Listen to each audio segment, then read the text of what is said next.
ওইখানে হাঁস ডিম পেড়েছে, মোটামুটি 2টো ডিম আছে, বুঝলে? তোমার পেট ভরে যাবে। তুমি ওখানে যাও, আর দয়া করে আমাকে মেরো না।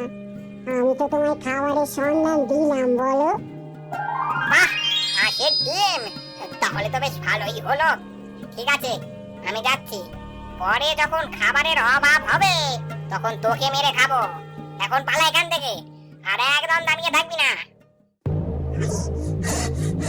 অনেক কষ্টে নিজের প্রাণ বাঁচিয়েছি বাবা, আর এখানে দাঁড়িয়ে থাকা যাবে না। যাই, বাসায় চলে যাই। বাসায় ছানাগুলো একা বসে আছে, ওদের আবার কোনো বিপদ না হলে হয়। কি হলো গো মা, তুমি এরকম ছুটে বাড়িতে ঢুকলে কেন? কোনো বিপদ হয়েছে নাকি? আমি তো ভয় পেয়ে গেছিলাম, হঠাৎ এইভাবে তুমি ঢুকে পড়লে। তোরা একটু চুপ করবি কি? এদিকে আমার গালটা বেরিয়ে যাচ্ছে, আর এরা থরথর থরথর করে কথা বলেই যাচ্ছে। তোদের মা বেঁচে ফিরেছে রে, এটাই অনেক। শিয়ালের খপ্পরে পড়েছিলাম, বুঝলি?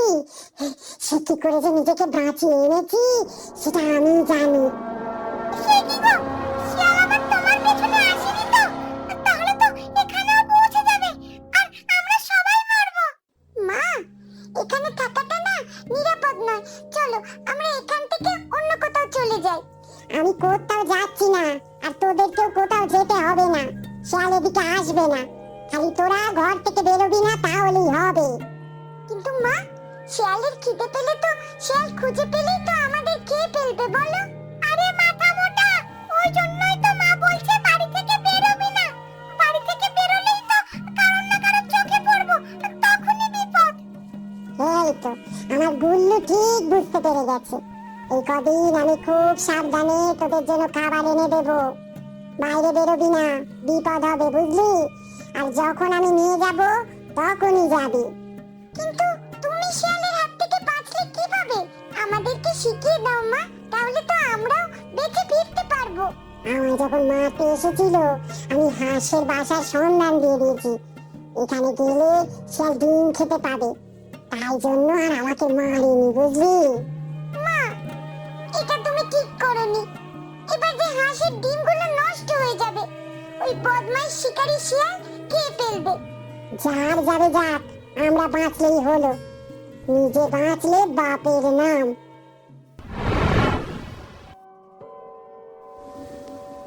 এই তো বৃষ্টি থেমে গেছে, এবার যাই, দেখি খাবার সঞ্চয় করে রাখতে হবে তো। আমার ছোট ছোট বাচ্চাগুলো না হলে খাবে কি? যাই, বাইরের দিকে যাই। হাঁস বাইরে চলে যায়। এখানেই শেষ হয় আজকের গল্প।